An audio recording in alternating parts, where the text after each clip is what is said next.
Some parts of what I want to achieve are unknown because I can't really tell the future. I don't know what's in front of me, you know.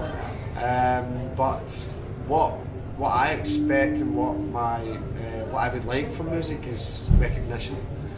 Musical recognition would be the most important thing for me, and to be accepted by many people and respected as a musician. You know, first and foremost. Yeah. So what was your musical development and the steps that led to Rolling Stone? Well, I guess some of it's been natural and some of it's been dedication. I take it you mean Rolling Stone, the album? Yeah, not the single, the album. Yeah. I mean, it's been a long journey, and you know, it's pretty much been. As I said, some of it's unknown, but I think it's been. You know how when like a major record label would sign a band and they would put them out to maybe some different studios, and they could afford to do that to get a different snare sound or a different guitar sound. I guess by default that's what my album is over maybe 7 years or 8 years or 10 years. It's a collection of songs from different experiences, and that's what Rolling Stone is. It's like an autobiography. Yeah. Tell us a bit more about the musical biography. How did you start? Did you ever had a band? Were you in a band? Yeah, I mean, I've always. It started with me and a friend liking music and sharing our music taste. You know, listening to music, and then from there, I had so much respect for Buddy Holly, the Beatles. I remember that as a child, and then as I got older, I was maybe 13, 14, and the first CD album I ever bought was Nirvana, Nevermind. And I guess I'm not embarrassed about that because Kurt Cobain was a big influence on me as a songwriter. And I remember buying our first second-hand guitars, and I could just play riffs. And my friend was saying, learn how to play the chords. And I learned how to play the chords, and I remember watching Smells Like Teen Spirit on MTV, and that kind of got me going. And then all my influences before that, I started to play, and then from there, from day one, I've just written my own songs and not done a lot of covers. So was Nirvana, was Kurt Cobain one of the very first major influences that made you want to become a musician? Yes, without a doubt. Okay. Without a doubt. Yeah.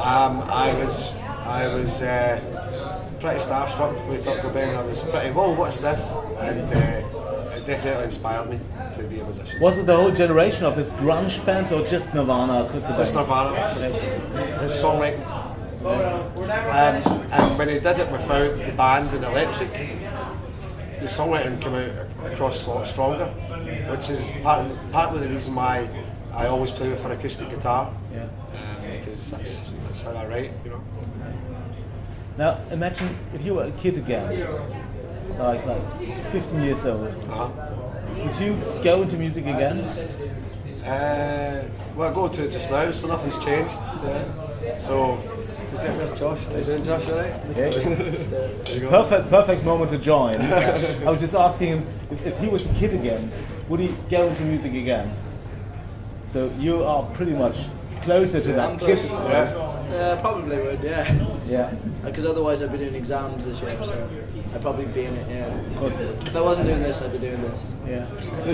What artists made you want to become a musician? When I was really young, when I was like 6 or 7, it was like Angus Young from AC/DC, and like rock bands and stuff like that, like Hendrix and stuff. Then I got quite into like Graham Coxon, the guitarist from Blur, and was always a big Beatle fan. But the reason I kind of wanted to write was because of Elvis Costello, and because of Alex Turner from the Arctic Monkeys, because he did this side project called The Last Shadow Puppets with Miles Kane, and that was the first album I really got into myself.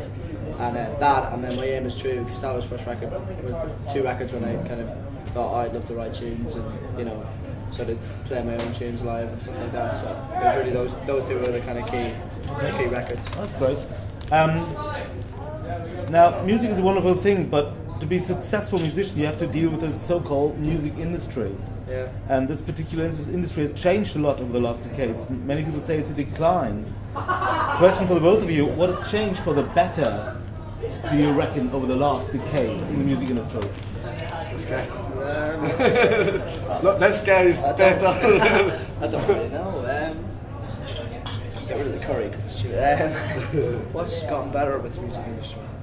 It's hard to know. I think bands don't get screwed over as much. I think bands don't. No, you mean from a musician's point of view? Yes, of course. That's doing it just now, right? Yeah. Not just a listener. Because a lot of people say everything has gone down, the sales has gone down, you don't earn much money anymore. No. But I believe that some things... Was it ever about money? Is it ever really about money to a musician? It's never really about money to a musician, really. But just some musicians might have been. No, it's about a healing thing, it's about a connection. So it's not really, the money will come. Yeah, that's money, it. if you're in it for the right reasons. Exactly. So has anything changed? No, because players like Motown players, Motown musicians, they never got any money. Just did it for blues guys, they just did it because they like doing it. Okay. Talk about one thing that changed the world, like the internet. You are much closer to your fans and everybody. You get feedback from them. You get everybody has just got photos and recordings and videos from all the concerts. Do you enjoy that? Are you annoyed? Everybody holds up a smartphone and films your concert? Well, yeah, well, I mean that's annoying, but that's a quite modern thing that I don't know. It depends. I mean, I think when I started anyway, there was a lot of that and a lot of people filming. But then I think when people start to get to know a band, it's just like any year. People just want to go nuts at a gig, so they don't really film, And I suppose it's just replaced lighters now, isn't it? Really? It's just phone lighter.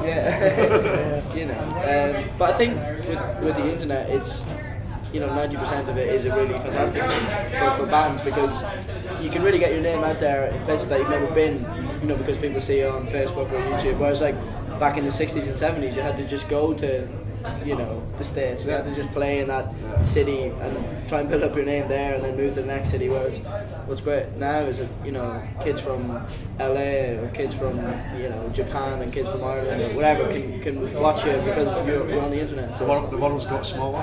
Yeah, exactly. Yeah, that's it. And it's exposure. It's easier for artists to get exposure. But some would argue and say the market's saturated because of that. But I think it's a good thing.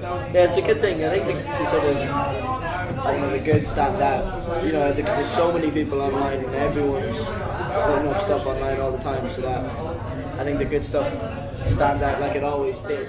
You're in the business to make friends, not enemies. Yeah, man. That's it. Yeah, that's the whole thing. And Josh played on stage with us today. That's how music. And Josh has played with some great musicians. Paul Weller. Great musicians.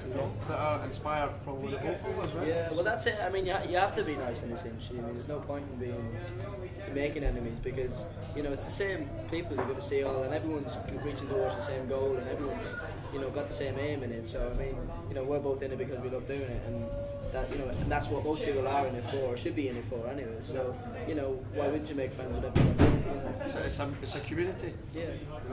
Yeah. And I find that community in Germany is a lot closer than a lot of places I've ever been to. Okay. There's a big music scene, really strong. But you can't please everybody, and sometimes you have to make decisions that will hurt people. Yeah. How do you deal with these moments? Did you have to deal with these moments so far? Yeah, I have, probably because I'm older than Josh. It's more sacrifices had to be made in my life. I think it's always been hard to be a musician. That's why it's not about the money. I think is it hard? I think it was harder back then in the 60s for many different reasons, than it is just now. I think I'm quite glad that someone like Josh, with his talent and the same with all his band members, I'm quite happy that they've got a shot. I think it was harder for guys like John Lennon and not to say that I'm John Lennon or the Beatles, but the Beatles were very young. They came to Germany, they came to Hamburg, they played shows in Germany just like the Stripes have. I'm quite glad that they've got all that availability of digital world and exposure to them, and they don't have to sleep, in a crappy little bedroom. They're looked after. That's how musicians should be. They should be looked after. Yeah, it's a work, man. It's a job. That's something that's definitely again that's what's changed about the industry. Musicians are well looked after now, and that you don't just turn up and sleep at the back of the venue kind of thing. And it's that's what's great. I think now more than ever is that I suppose maybe musicians get a lot more recognition early on, a lot more sort of just taken care of. Just taken care of because it is a hard job. It is a difficult job. You travel a lot and you're away from home a lot, and you put a lot of hours in. So. Question to Pete. Now imagine Alan McKee would come and say, Pete, you deserve to have a band of your dreams behind you. Just give me the names, I will get them together as your backing group. Yeah. Which musicians would you pick? He's one anyway. Josh. Just put the band of your dreams together. Okay. That will back Make you. it nice and simple for you right now, right? The Stripes. Me and the Stripes behind me. I'll settle for that. That's the past influences what Josh was talking about. They're playing the past and the future right now. As far as I'm concerned, man, that's a great thing, man. Okay. What are your favourite 3 songs and 3 LPs of all time? It's my 3 favourite songs. Right? John Lennon, Imagine. That's number 1. Okay. The other 2 probably take me another few years to decide. But that's tough. That's a tough question, man. But it's definitely John Lennon, Imagine. Think about the other 2 songs. What was the other question? 3 songs and 3 albums. 3 songs or 3 albums? 3 songs and 3 albums. Jeez, oh man. Just 3? Just 3? How many albums do I like though? It's not good, this. Fuck, man. I actually couldn't answer that right now. I need time to think about it. I listen to so much music, man. But definitely the best song I've ever heard in my life, with the best message I've ever heard, is John Lennon. That's for you. 3 songs, 3 albums? I don't think I can't get 3 songs. I don't have a favourite song, but my favourite LPs of all time are Elvis Costello, My Aim Is True, which is his first record. The Last Shadow Puppets, The Age of the Understanding. And I've got a weird one of Frank Ocean, Channel Orange, which came out in 2011, which it sort of just hit me. Good singer, right? Last year, good songwriter as well. Those definitely 3 favourite records, but I don't have 3 favourite tunes. You can't have 3 favourite tunes. Fine, fair enough. Pete, one thing about politics, as being a Scotland man, how do you feel about the idea of Scotland separating from the UK? I think it's a good thing. In the right hands of the right people. I think it's a good. I vote yes. But it's not about war against anybody. I just think it's time for, in this day and age, for every country to take leadership and go onwards in a good direction and set examples for and help, help the world to a better place.